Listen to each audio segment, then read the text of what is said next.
Sam had spent most of his life fixing things: pipes, wires, panels, and once even a coffee machine that had caught fire. But now he had a new problem in his cabin. It was sitting in his bed. The alien woman who had decided the bed was ours was still wrapped in his blanket. She sat upright, her long hair falling over her shoulders, watching the small heating unit hum in the corner. As if it was the most fascinating thing in the galaxy. Sam stood near his desk, unsure how to start a conversation. So, what's your name? She looked at him for a long moment before speaking. Vera. Vera, Sam repeated slowly. I'm Sam, she said, as if testing the sound. Then she nodded once, satisfied. He had 1,000 questions where she came from, why she was in an escape pod, who might be looking for her, but she didn't seem in the mood for long explanations. Instead, she asked a question of her own. This place, she said, gesturing round the tiny room. Yours? Yeah, well, sort of. It's mine while I'm working on this ship. Small. But it's home for now. She studied the walls. The desk, the single storage locker. Small. She agreed. Then she pointed at the bed. But this ours. Sam sighed. You keep saying that. Vera tilted her head slightly, her shimmering eyes narrowing just a bit. You gave me warmth. You gave me rest. This means bond. Bond? Sam repeated. She nodded. In my people's way. Sharing warmth is important. You choose who you share it with. Sam rubbed his forehead. Look, I didn't exactly choose this. I was just trying to keep you alive. You were freezing. Vera didn't answer. She simply adjusted the blanket so it covered her shoulders and leaned back against the wall. The ship's intercom crackled. All crew, report for morning check-in, the captain's voice said. Sam knew he'd have to explain her presence eventually. The captain wasn't known for his kindness. If he thought Vera was trouble, she could be forced off the ship at the next station or worse. I have to go work, Sam said, pulling on his work gloves. You can stay here. Just don't open the door for anyone. Vera gave a small smile. I stay. This is a warm place. As Sam left, he couldn't help wondering if he had just left a royal guest or a stubborn roommate in his cabin. Work that day was unusually slow. Sam tightened a few loose panels, checked the oxygen recyclers, and pretended not to notice when the captain gave him a suspicious glance.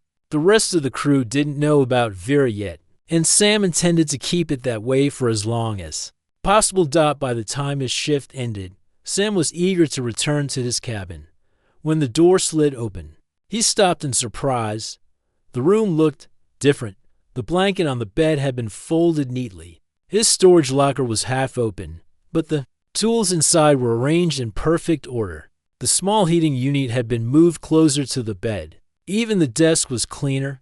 Vera was sitting cross-legged on the bed, studying a data pad from his desk. She looked up when he entered. You have much clutter, she said. Matter of faculty. Sam frowned. I had a system.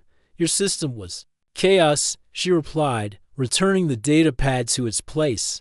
Now it is order. He chuckled a little. Thanks, I guess. He sat down in the chair, leaning back. So, Vera, what happened to you? Why were you in that escape pod? Her expression shifted slightly, her eyes softened, but there was a weight behind them. I was chased. My ship broken. No safe place to land. Chased by who? Sam asked. She hesitated. Enemies? Sam waited for more, but she didn't explain. He figured pushing her would get him nowhere. All right, he said. You can stay here until we reach the next port. After that, maybe we can find somewhere safe for you. Vera tilted her head again. Safe places here. Sam shook his head. This isn't safe. If anyone finds out, they will not. She interrupted calmly. You keep me warm. You protect me. That is bond. There was that word again, bond. Sam was starting to think it meant a lot more to her than it did to him. Later that evening, Sam brought her some food from the mess hall. It wasn't fancy, just a bowl of reheated stew and a piece of bread, but Vera examined it like it was a treasure. This is human food, she asked. Yeah, Sam said. Not great, but it keeps you alive. She tasted a small bite, then nodded approvingly. Good, simple, warm, Sam smiled. Glad you like it. She pushed the bread toward him. Share. He raised an eyebrow. You want me to eat some? Yes, Bond. Sam sighed but took a piece. Fine, Bond. Vera smiled, just a small curve of her lips. But it was the first time he had seen her look almost relaxed as the ship drifted through space. Sam realized his cabin didn't feel as quiet as it used to. There was someone sitting in his bed. Someone who had rearranged his things without asking. Someone who apparently believed. That warmth and blankets meant they were connected. It was strange. It was confusing. But it also wasn't bad. When the lights dimmed for the night cycle, Sam prepared to sleep in the chair to give her space. But Vera looked at him and frowned. You are cold there, she said. I'll be fine, Sam replied. No, she said firmly. Bond means share warmth. Sam rubbed the back of his neck. I don't think, Bond. She repeated, with the same royal tone she had used earlier. Sam hesitated. Something in her voice told him arguing was pointless. He sighed and moved to the bed. Keeping a careful distance, Vera closed her eyes. Better, she said softly. Sam lay there staring at the ceiling. He had no idea what he had gotten himself into. But somehow, he didn't mind. Sam woke up to a strange sound. It wasn't the hum of the ship's engines or the soft whistle of the air vents. It was humming, a soft, tuneless melody. He opened his eyes and found Vera sitting cross-legged at the foot of the bed.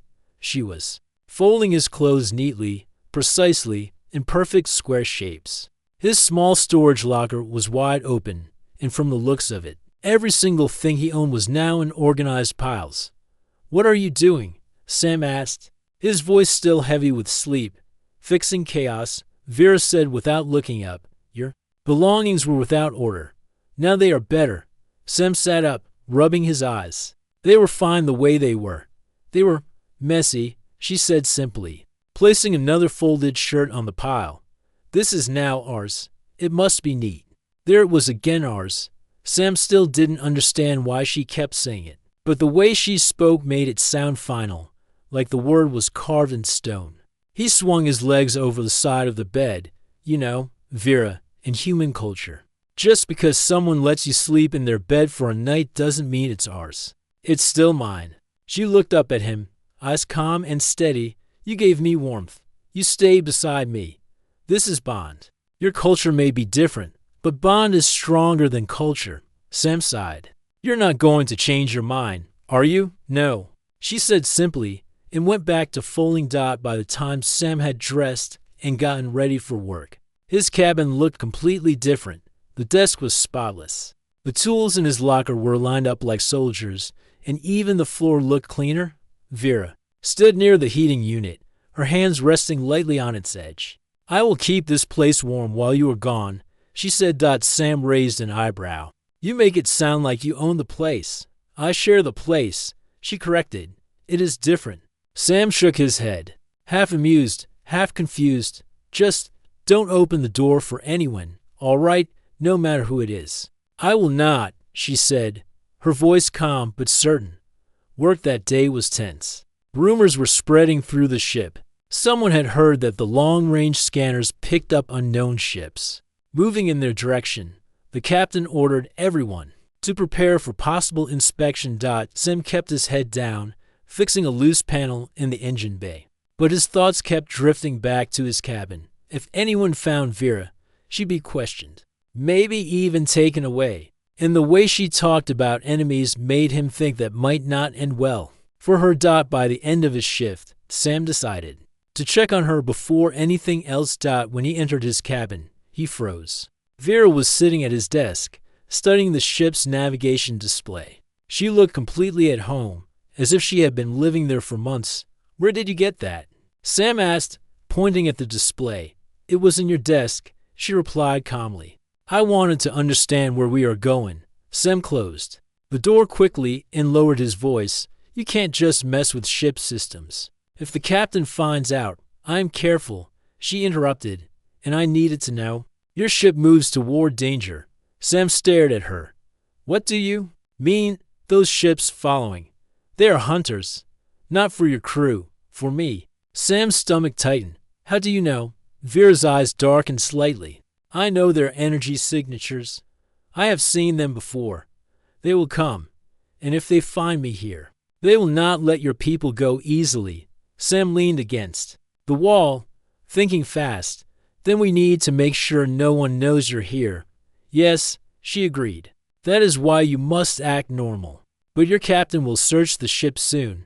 Yes? Sam nodded slowly. Yeah, and if he searches my cabin, Vera gave a faint smile.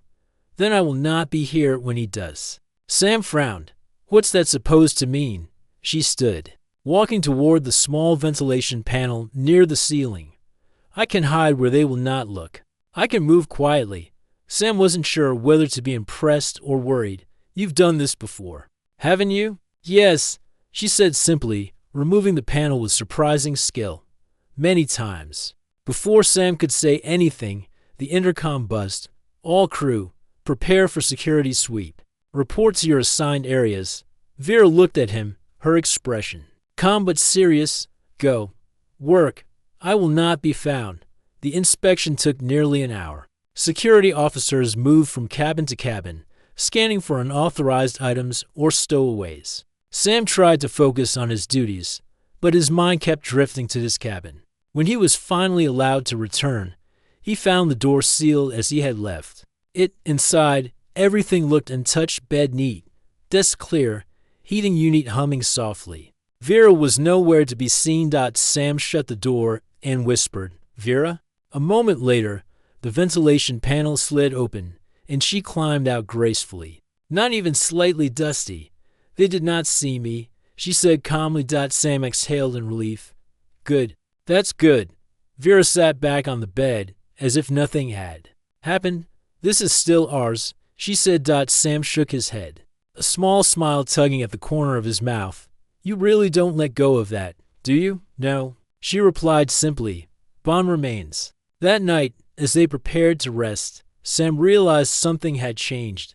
She was still mysterious, still frustratingly stubborn about the word ours, but now, he was starting to trust her. And that trust, he knew, might soon be tested because, if those hunters were really coming, the Morning Star would not be safe for much longer. Next morning, the Morning Star was no longer a quiet cargo ship drifting peacefully through space. Sam noticed it the moment he stepped out of his cabin. The air felt different. The crew moved faster, speaking in low voices. Even the lights seemed sharper, as if the ship itself knew something was wrong. He found the answer in the engine bay, where the mechanics were whispering. They're still behind us. One said, 3 ships, holding formation, could be pirates. The other replied, or worse. Sam knew better. Vera's calm voice from the night before echoed in his mind. They are hunters. Not for your crew. For me. During the midday check, the captain called all senior crew to the bridge. Sam wasn't high-ranking, but he was needed to run a diagnostic on the navigation console. That meant he was there to hear the news. On the screen ahead, 3 sleek shapes followed in the distance. Their design was nothing like human ships, smooth and sharp. Almost like blades. They kept their distance, but they weren't turning away. They've been trailing us for 18 hours, the captain said, his voice grim. No communication, no ID, no response to hails. I don't like it. One of the officers spoke. Do you want to prepare for boarding? Not yet, the captain said.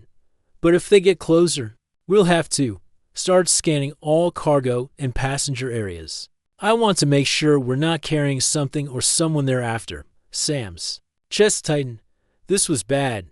Very bad. He left the bridge as soon as the meeting ended, heading straight for his cabin. Vera was sitting on the bed, her posture straight, her eyes calm but alert. They're still out there, Sam said quietly. I know, Vera replied. I can feel their presence. You can feel them? Sam asked. She nodded.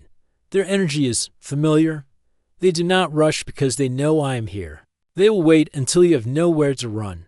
Sam sat down at the desk, running a hand through his hair. The captain wants to search the ship. If they find you, they will not, she interrupted. I can hide again. It won't be just one sweep this time, Sam warned. They'll check twice, maybe 3 times. Vera's gaze softened. You are worried for me. Of course I am, Sam said. If they take you, I don't think they'll let you live, and I don't want your blood on my hands. She tilted her head slightly. In my culture, to protect another at risk, to oneself, that is the strongest bond of all. Sam rolled his eyes. Is everything about bond with you? Yes, she said without hesitation. Before Sam could answer, the intercom buzzed. All crew, prepare for full security sweep. Officers will inspect every cabin. No exceptions. Vera stood smoothly. Then I must leave this room before they arrive. Sam blinked. Where are you going to go? The ventilation again, no. She said, they will check that now. I must be part of the ship. What does that even mean? Sam asked, but Vera had already moved to the storage locker. She opened it, removed the bottom panel, and revealed a narrow maintenance shaft Sam didn't even know existed. She stepped inside, folding herself into the tight space with surprising ease. Do not open this until I knock twice. Sam stared. You've clearly done this before. Her eyes met his. I have had to survive before. Minutes later, the door slid open. Two security officers stepped inside. Inspection 1. Said curtly. Sam stepped back and let them search. They scanned the bed, the desk, the heating unit. One of them opened the storage locker, glanced inside, and closed it again without touching the hidden panel. Looks clear. The other officer said. They left, and Sam locked the door. A few seconds later, he heard two soft knocks. He opened the panel, and Vera emerged. Her hair slightly mussed, but her expression as calm as ever. You see, she said, safe for now. Sam replied. Later that night, Sam went to the mess hall to grab food. The crew was tense. Whispers filled them. Error. People were starting to guess the truth. I bet they're after cargo, one said. No, another argued. They're after a person? Maybe a spy. Sam forced himself to act normal, but his mind was racing. If the captain started believing the hunters wanted someone on board, he locked the ship down and searched everyone. When he returned to his cabin, Vera was standing by the small porthole, looking out into the darkness. The faint glow of the hunters' ships was visible far behind. They will not stop, she said softly. Sam put the food on the desk. Then what do we do? She turned to him, her expression steady. We make a choice. You can hand me to them, and they will leave you in peace. Or, she paused, you can help me escape. Sam leaned against the wall, studying her. If I help you, those ships might attack the Morning Star. People could get hurt. Yes, she admitted. But if they take me, they will still destroy your ship to erase all who saw me. There is no safe choice for you. Sam's jaw tightened. Then why tell me I have a choice? Because bond means you choose freely, she said quietly. For a long moment, neither spoke. The only sound was the faint hum of the ship's engines. Finally, Sam said, if I help you, we'll need a plan. Something that gets you off this ship without the hunters seeing where you go. Vera gave a small smile. I already have such. A plan. Sam raised an eyebrow. Of course you do. She stepped closer. But I will need your help to make it work. Sam met her gaze. Then tell me what to do. That night, they spoke in low voices, going over the details. It wasn't perfect, and it wasn't safe, but it might just be enough. Sam didn't know why he was willing to risk everything for her. Maybe it was because she was right. He did feel a bond. Or maybe it was because, deep down, he knew that sometimes the right thing to do was also the hardest. Sam was not used to planning escapes, fixing air filters, yes, welding broken pipes, sure, smuggling a mysterious alien queen past 3 hostile ships. Not exactly his usual job description. But here he was, sitting on the floor of his cabin with Vera, going over a messy diagram he'd drawn on a piece of scrap paper. This is the cargo launch system, Sam explained, pointing to a rough sketch of the ship. It's meant for jettisoning damaged goods. We can rewire it to launch an escape capsule instead. The hunters will think it's just trash. Vera leaned over the paper, studying it carefully. This will work, she said. If your captain does not find out. Sam sighed. Yeah, well, that's the tricky part. They decided to work on the plan slowly over the next few days. Sam would sneak into the cargo bay during his shifts to check the launch system, while Vera stayed hidden in his cabin. But hiding Vera was becoming harder. She wasn't the type to sit quietly all day. When Sam returned one evening, he found her at his desk again, this time taking apart his small lamp. "What are you doing?" Sam asked, closing the door quickly. "This light is weak," she said. "I am making it stronger." Sam walked over and stared at the mess of wires. "You took apart my lamp?" "It will be better when I am done," she said confidently. Sam rubbed his forehead. "Vera, you can't keep doing this. If someone hears you working with tools, they might come in." She looked at him with calm eyes. "You worry too much. In my people's way, to share a home means both work to make it better. This is what I do." Sam gave her a look. "You still think this is our home?" "Yes," she replied simply, and went back to fixing the lamp. The next day, Sam brought her some human clothes from the laundry storage, just in case she had to walk through the ship unnoticed. Vera held up the shirt and pants, tilting her head. "These are strange." "They're normal," Sam said. "Everyone wears something like this." She slipped the shirt over her head, then frowned at the loose sleeves. "This feels wrong." "It's fine," Sam said. "You just need to blend in." Vera looked in the small mirror on the wall, then glanced at him. "Do I look like your people now?" Sam hesitated. "Sort of." She smiled faintly. "Then I will keep them, but only because you gave them to me." "Bon," Sam groaned. "Here we go again." While Sam was working later that day, he overheard more worrying news in the engine bay. "The hunters are closer," one mechanic whispered. "They've cut the distance by half." Sam felt his stomach twist. He returned to his cabin quickly, where Vera was sitting cross-legged on the bed, calmly braiding her hair. "They're getting closer," Sam said. "We don't have much time." Vera didn't seem alarmed. "Then we must be ready sooner." "I'll need to rewire the cargo launch tonight," Sam said. "But I'll need you to stay completely quiet. If anyone hears, I will be silent," she promised.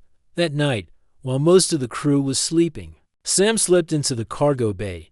He worked quickly, loosening bolts and reconfiguring wires. The launch system was old, but simple enough for him to modify. Halfway through the job, his communicator buzzed softly. It was Vera. "Sam." Her voice came through in a whisper. Someone knocked on the door. Sam's pulse jumped. "Did you open it?" "No," she said. "I remembered what you told me." "Good. Stay hidden. I'll be back soon." He worked faster after that, managing to finish the modifications before anyone noticed. When he returned to the cabin, Vera was sitting on the bed with the blanket wrapped around her shoulders. "It was one of your crew," she said. "They asked if you were here." Sam sat down, tired, probably checking cabins again. "We're running out of time." Vera tilted her head. "You look worried." "I am," Sam admitted. "If we mess this up, they'll catch you, and maybe me too." She reached out and placed her hand lightly on his arm. "Where I come from, worry means care. Care means bond." Sam laughed quietly. "You're unbelievable."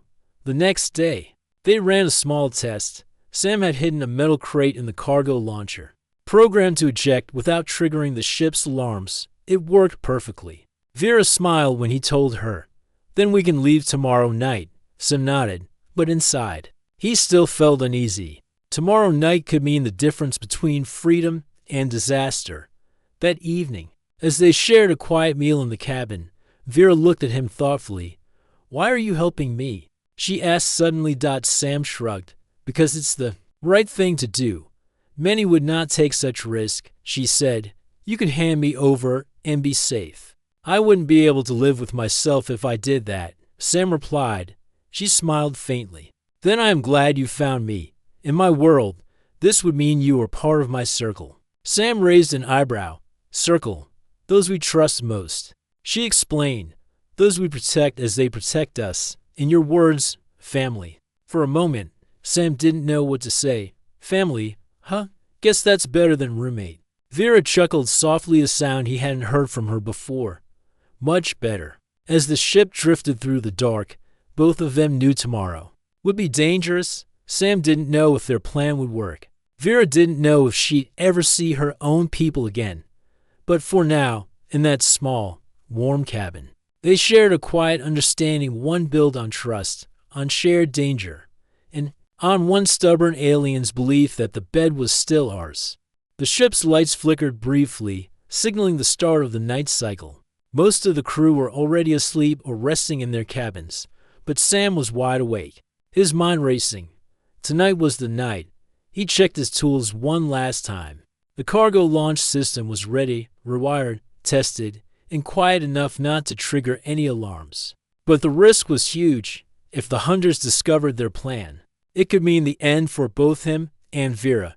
He glanced at the small door to his cabin, where Vera rested. She was calm, lying on the bed wrapped in the blanket they both called ours.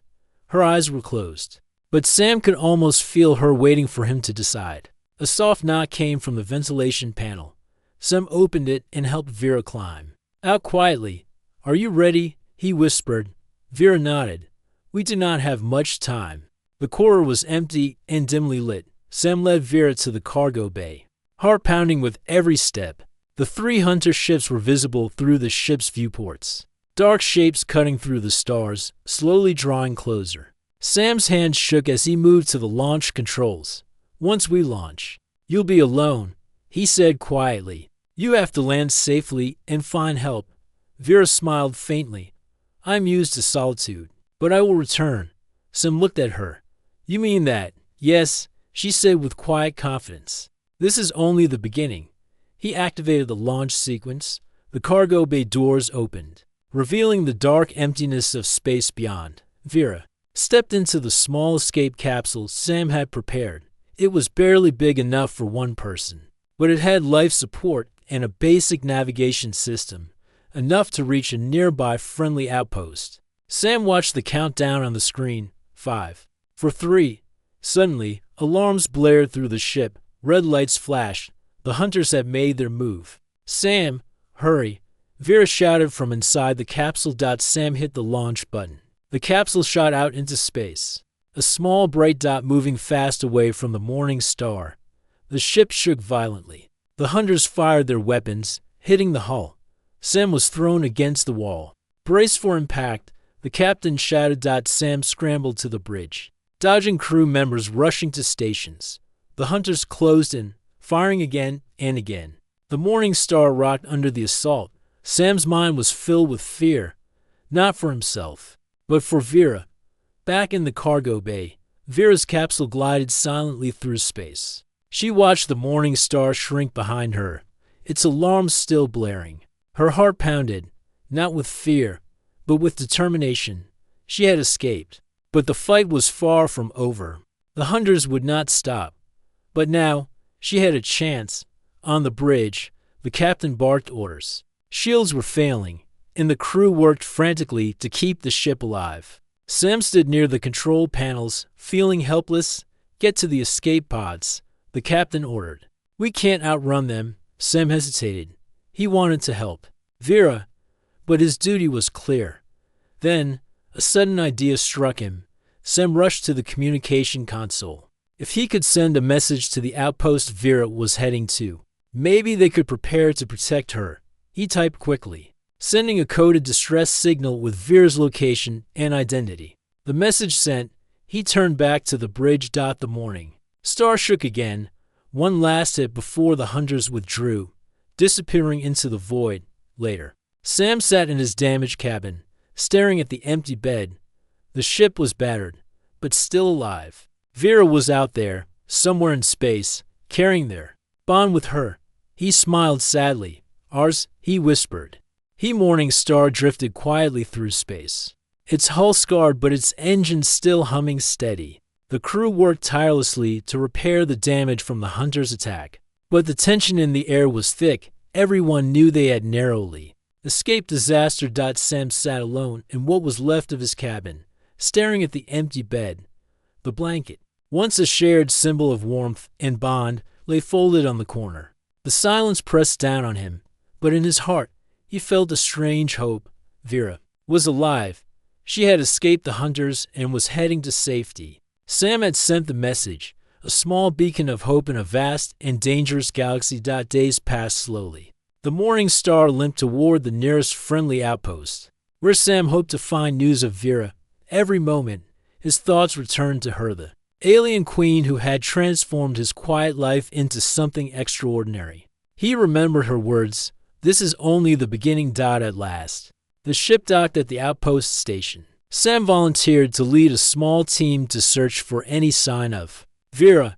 The outpost was busy, filled with traders, engineers, and travelers from many worlds. Yet, it held secrets to safe havens and protectors for those running from danger. Sam scanned the crowd in the busy docking bay. Then, near a small food stall, he saw a figure moving calmly through the crowd. It was Vera. She looked different.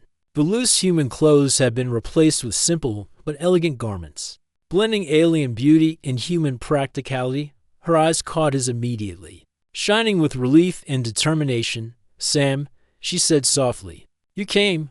I promised I would find you," he replied, smiling. "Are you all right?" "I am," she said. "Thanks to you. Your message helped. The outpost prepared for my arrival."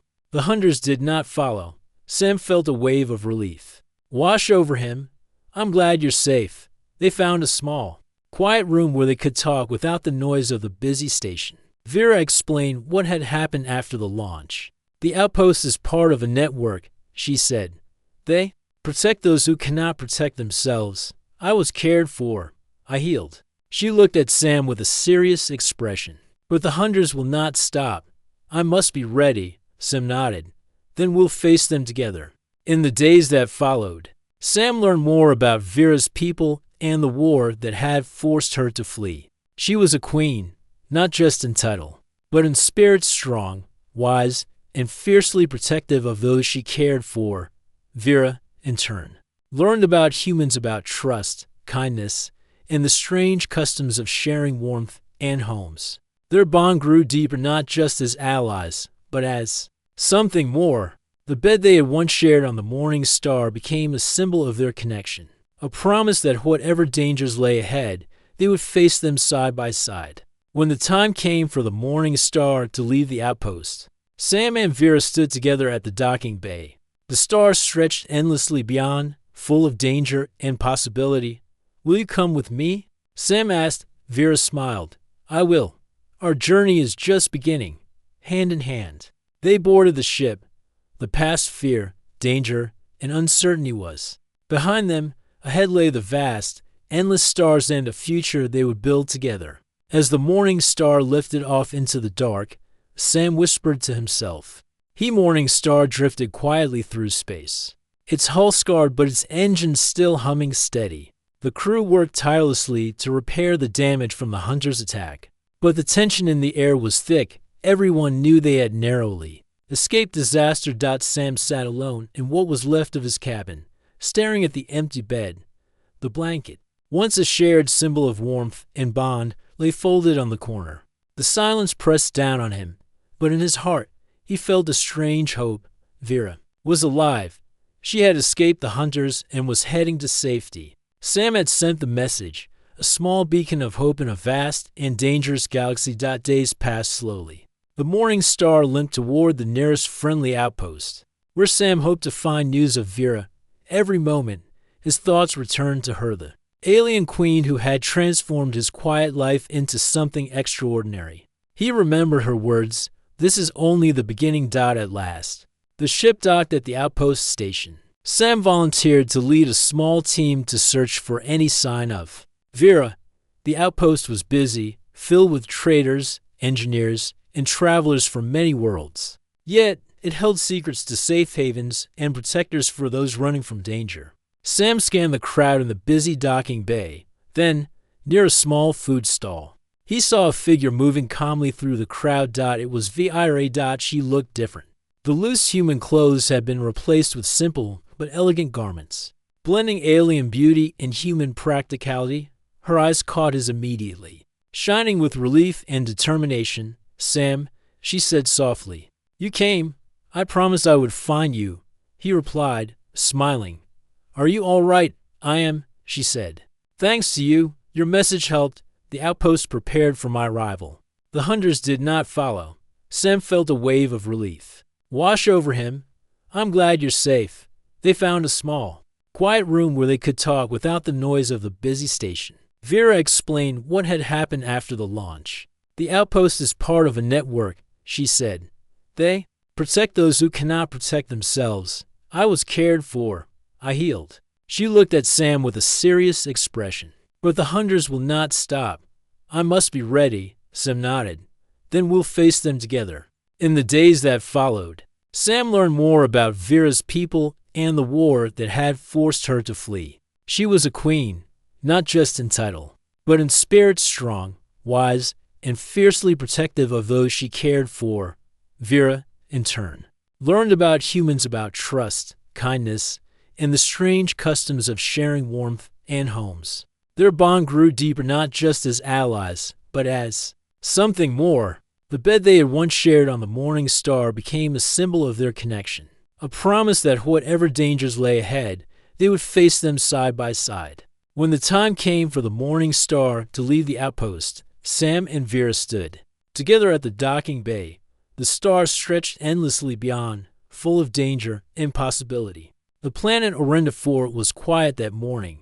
A thin mist hung low over the trees, and the air smelled faintly of rain even though the clouds had drifted away hours ago. Birds with bright green feathers darted between branches, and something in the distance called out with a deep, echoing cry. Milo stood at the edge of the forest, looking at the blinking light on his wrist scanner. He had been walking for 3 days, following a signal he couldn't explain. It wasn't human. It wasn't from any known alien colony either. The scanner displayed a strange pattern, 3 long beeps, one short, then silence. Over and over again. The first time he heard it, Milo thought it was just background noise from deep space. But when he landed on Orendafor, the signal had grown stronger. Now it was almost too loud to ignore. He adjusted his pack and stepped forward. The forest swallowed him almost instantly. The silver-barked trees rose high above, their branches spreading like giant hands. Shafts of sunlight pierced through the leaves, painting the forest floor in bright gold and deep shadow. Every step made a soft crunch against the moss.